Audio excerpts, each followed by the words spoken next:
uji material terhadap Undang-Undang Dasar itu sebaiknya tidak dilakukan menjelang pemilu yang terkait dengan Undang-Undang Pemilu, supaya ada batasan-batasan.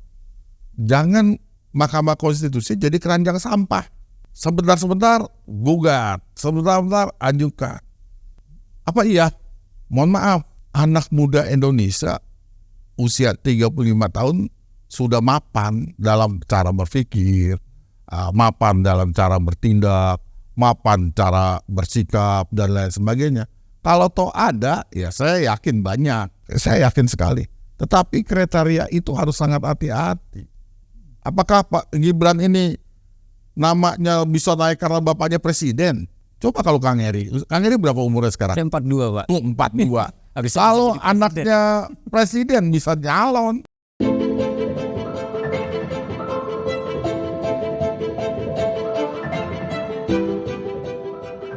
Assalamualaikum warahmatullahi wabarakatuh. Om Swastiastu, Namo Buddhaya, salam kebajikan.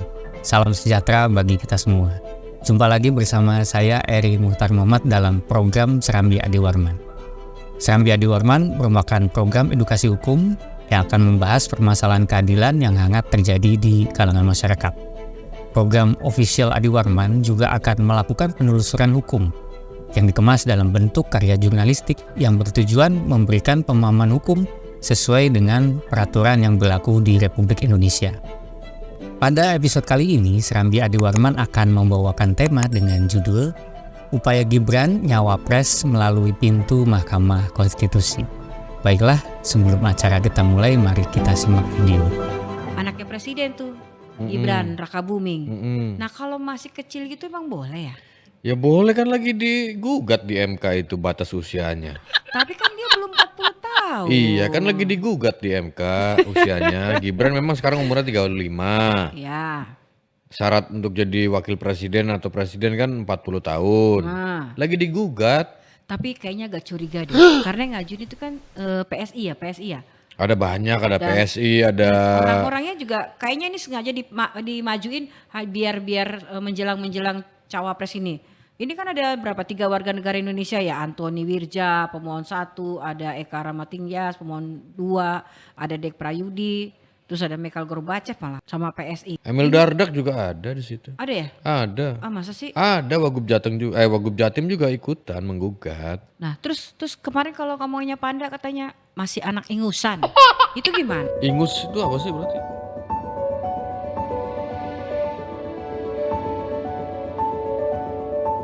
Golkar mendorong kader muda, Menpora muda, Ketua Golkar Surakarta di bawah 30.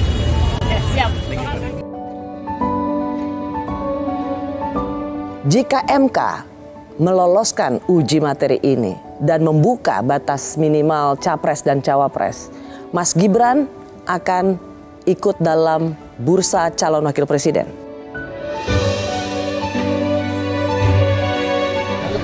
Jangan kita terlalu melihat usia lah, kita lihat tekad, idealisme, kemampuan seseorang. Kalau saya lihat ya, banyak negara itu pemimpinnya muda-muda ya sekarang. Ya, oke. Bagaimana Nabi Muhammad mengangkat seorang panglima perang umur 19 tahun, Muhammad Al-Fatih, yang melawan kekuasaan Bizantium, mendobrak Konstantinopel sekarang menjadi Istanbul. Usianya berapa? 17 tahun. Saya tidak menyinggung ini ya, apapun putusan itu ya. Jangan dikaitkan dulu, ini nggak boleh saya bicara. Tapi memang betul. Mengapa kok didorong ke 35, tidak ke 30 misalnya, atau ke 25? Karena kalau kita baca konteks perbandingan, Pak Habibur Rahman, ada negara tuh yang usia 18 loh, bisa menjadi Perdana Menteri. Tapi ada juga negara yang memilih 50 tahun. Tadi sudah ditayangkan bagaimana Ketua MK dalam beberapa acara kemarin-kemarin seakan-akan sudah memberikan sinyal. Paling tidak menurut publik, memang seharusnya Ketua MK tidak boleh berkomentar sama sekali soal perkara. Dan tentu saja juga ada kaitannya dengan fakta bahwa Ketua MK adalah adik ipar dari Pak Jokowi. Padahal disinyalir bahwa salah satu permohonan yang diajukan oleh PSI itu untuk anak Pak Jokowi. Ya kalau memang kemudian di MK-nya kemudian disetujui untuk ada calon wakil presiden di bawah 40 tahun, ya mungkin saja bisa kemungkinan Mas Gibran yang maju.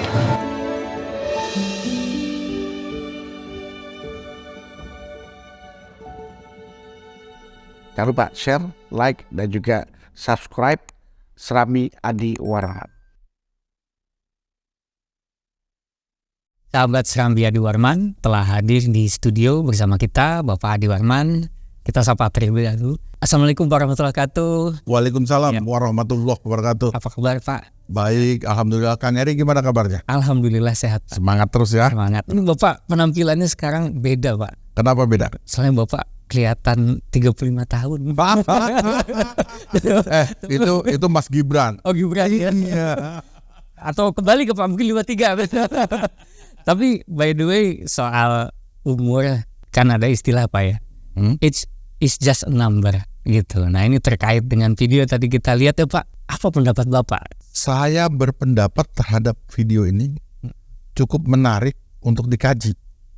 Baik secara yuridis, filosofi maupun etika. Kenapa cukup menarik? Karena ada bumbu-bumbu politik di dalamnya. Iya. Ya, ada unsur kekerabatan di dalamnya. Ada kepentingan-kepentingan yang begitu mendesak menjelang Pilpres. Coba kita lihat. Tadi Profesor Saldi Isra mengatakan, kenapa sih dari 40 tahun diminta cuma 35 tahun? Kenapa nggak 21 tahun? Kenapa nggak turun 18 tahun? Di beberapa negara juga begitu, ya kan? Nah terus Ketua Mahkamah Konstitusi mengatakan, ya dengan memberikan sinyal-sinyal seakan-akan harus dikabulkan. Nah sinyal seperti ini harusnya tidak boleh ada dan harusnya yang bersangkutan ya diperiksa oleh Dewan Kehormatan karena memberikan sinyal-sinyal dalam perkara yang sedang ditanganinya. Apalagi tadi dikatakan bahwa salah satu yang mengajukan itu adalah PSI. Nah, PSI ini mendorong nama Gibran. Ada kaitannya Gibran dengan kekeluargaan, yaitu Ketua Mahkamah Konstitusi itu adalah Pak D-nya, omnya. Ya omnya. Ya. Iya. Nah ini diuji benar-benar integritas Ketua Mahkamah Konstitusi. Walaupun saya yakin beliau memiliki integritas pribadi yang baik. Karena di dalam pasal 24C ayat 5 ditegaskan, Undang-Undang Dasar 45 nih, bahwa hakim konstitusi harus memiliki integritas dan kepribadian yang tidak tercela, adil, ya, negarawan, yang menguasai konstitusi dan ketatanegaraan, serta tidak merangkap jabatan sebagai pejabat negara. Dalam konteks ini perlu kita garis bawahi, ya, adil, terus negarawan. Kalau menguasai konstitusi, saya yakin beliau sangat menguasai. Integritas sekarang sedang diuji. Kita doakan agar beliau kuat. Yang eloknya Kang Eri itu harusnya mengundurkan diri lah, supaya tidak ada benturan kepentingan. Dalam arti untuk perkara ini saya tidak ikut mengadili. Itu akan jauh lebih elok, ya kan? Nah, apapun putusannya akan menjadikan produk hukum yang mana bersifat final. Karena Mahkamah Konstitusi itu mengadili pertama dan terakhir. Ya, bukan hanya ini yang dia harus adili, ya, seperti ada 4 kewenangan yang di tubuh Mahkamah Konstitusi. Menguji undang-undang terhadap Undang-Undang Dasar 45. Itu ranahnya. Nah sekarang ini sedang dilakukan. Ya. Kedua, Mahkamah Konstitusi itu menyelesaikan kewenangan antara lembaga negara yang diberikan oleh undang-undang. Ini bisa berebut kewenangan. Mahkamah Konstitusi juga berwenang. Terus pembubaran partai politik itu juga berwenang. Ya, jadi ini harus sangat-sangat hati-hati, ya. Saya mengatakan sangat hati. Apalagi nanti pemilu, hasil pemilu itu adalah Mahkamah Konstitusi ini. Mengesahkan. Ini cukup berat. Sisinya sangat sentral. Sangat sentral. dan tahun kerja keras dari Mahkamah Konstitusi. Tahun 2024 nanti apalagi, sekarang aja sudah kerja keras. Saya nggak berpikir tiba-tiba ada kasus ini atau permohonan uji materi ini. Ya, kalau kita bicara yang mengajukan cukup cerdas. Ya, melihat ruang ini. Karena apa? 169 Undang-Undang Pemilu itu dipastikan akan diuji dengan Undang-Undang Dasar 45 terkait dengan batas usia minimal. Ini begitu loh. Akhirnya jadi sekarang ini Mahkamah Konstitusi harus sangat hati-hati, harus sangat lebih solid lah, ya, dan nahan diri untuk bicara di publik. Iya Pak. Ini menarik teman-teman ini Pak terkait pasal 169 nih Pak ya. Di sini ada poin Q berusia paling rendah 40 tahun. Ini kalau boleh tahu Pak sejarahnya gimana ini? Jadi filosofinya dari pasal ini antara lain orang yang sudah berusia 40 tahun dianggap sudah memiliki pengalaman yang mumpuni, kedewasaan, cara berpikir dan lain sebagainya. Di tentara atau di polisi juga seusia 40 tahun udah ada orang yang jenderal. Dianggap sudah matang. Ya, jadi terkait dengan kematangan. Tetapi tadi Ketua Mahkamah Konstitusi udah jelas ngomong 18 tahun aja bisa diangkat. Terus ada bilang lebih rendah juga. Ini harus dipahami situasi, kondisi, kearifan lokal di negara kita. Negara Indonesia. Ya, jadi itu yang harus juga jadi pertimbangan. Ya, memang ini Kang Eri diujinya kan batu ujinya adalah pasal 28D, ya, pasal 28I Undang-Undang Dasar 45. Di dalam pasal 28D itu dikatakan setiap orang berhak atas pengakuan, jaminan, perlindungan, dan kepastian hukum yang adil, serta perlakuan yang sama di hadapan hukum. Nah, setiap orang ini, orang siapa aja? Ya siapa aja. Termasuk anak muda juga ya. Masa anak baru lahir bisa calon presiden?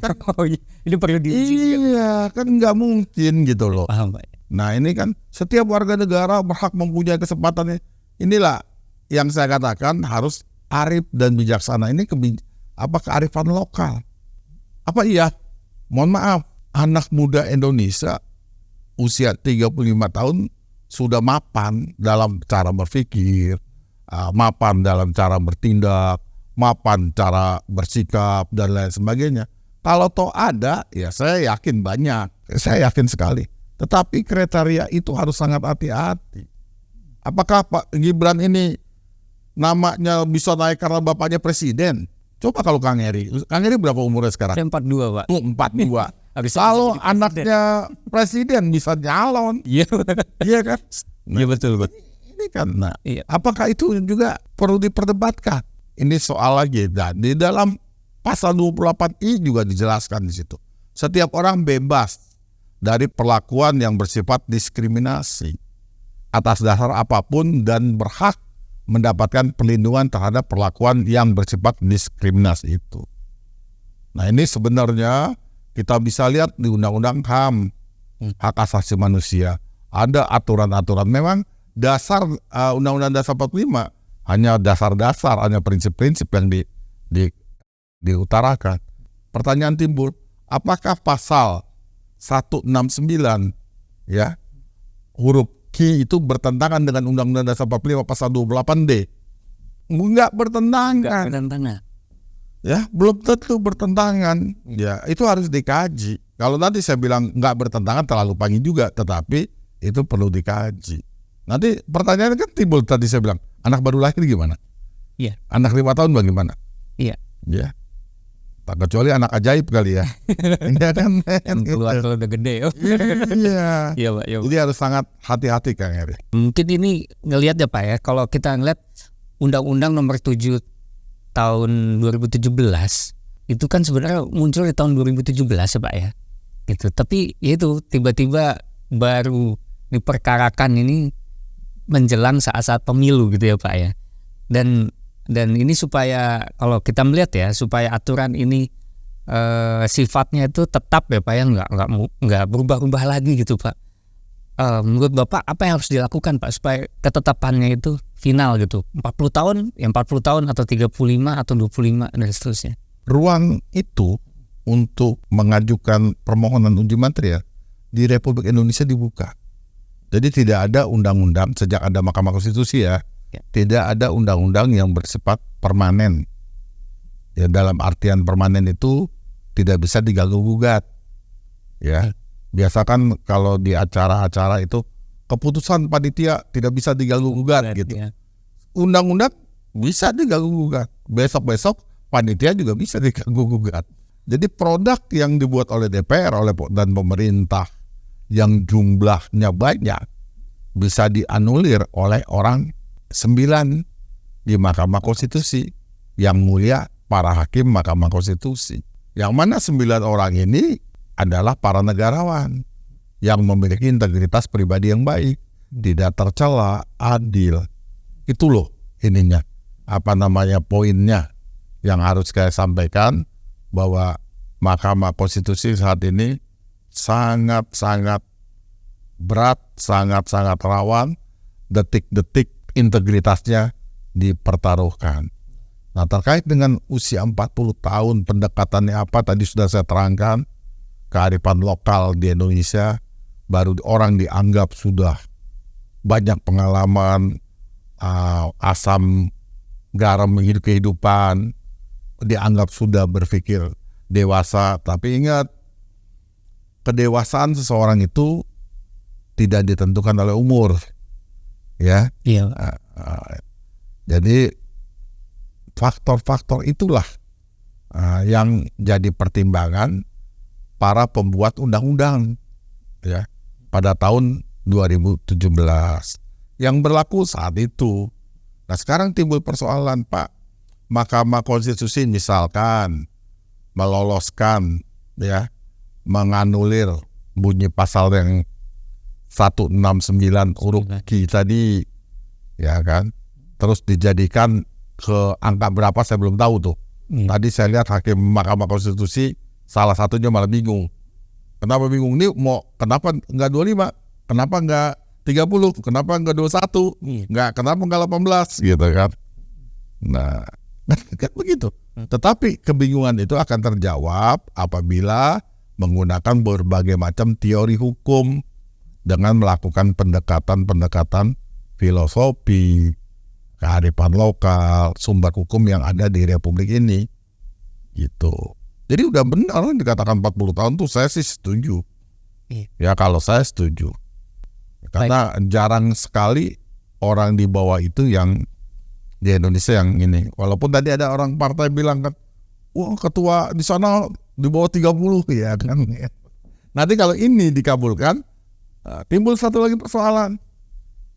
Untuk Pak Prabowo yang kemarin kita bincang-bincang juga kan, yang 70 tahun nanti dibatasi, nah itu jadi masalah. Jadi masalah, Pak. Ya. Jadi masalah.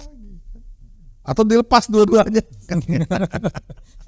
Makanya lagi diuji kualitas negarawan para hakim yang ada di Mahkamah Konstitusi.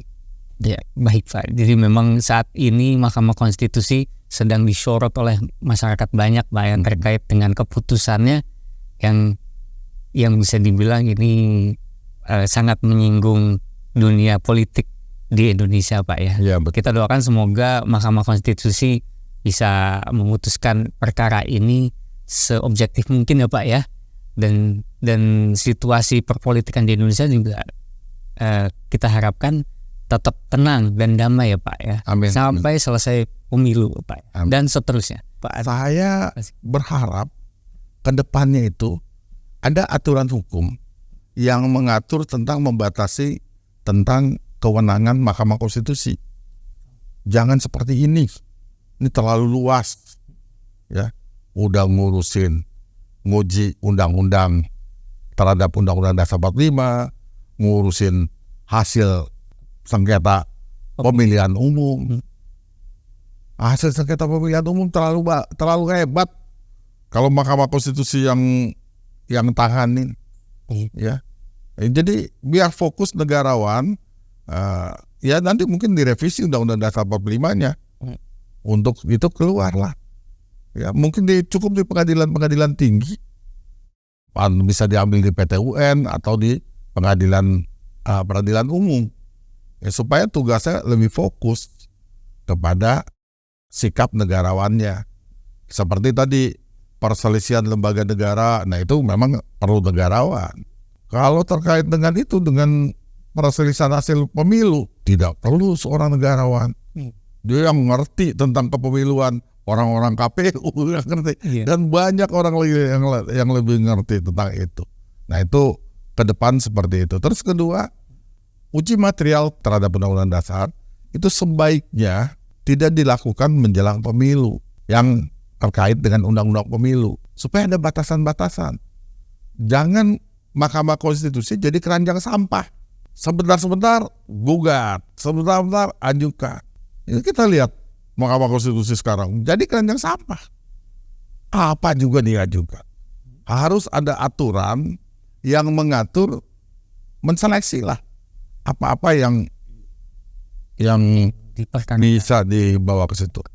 Ya kasihan juga para hakim Mahkamah Konstitusi kalau dijadikan keranjang sampah di situ. Ya, gitu Kang Eri. Baik Pak, terima kasih banyak Pak. Terima kasih kembali Kang Eri. Semoga ya selain ini bermanfaat juga buat saya ya Pak ya. Informasi ini juga mudah-mudahan buat masyarakat banyak juga bisa paham gitu kan tentang untuk perkara ini, permasalahan ini. Demikian program Serambi Adi Warman episode kali ini. Untuk mendukung eksistensi program Serambi Adi Warman, dimohon untuk klik like, subscribe, dan share video ini. Jangan lupa komentar pada kolom komen untuk masukan buat kita semua. Saya Eri Muhtar pamit undur diri. Wassalamualaikum warahmatullahi wabarakatuh. Waalaikumsalam warahmatullahi wabarakatuh. Salam Serambi Adi Warman.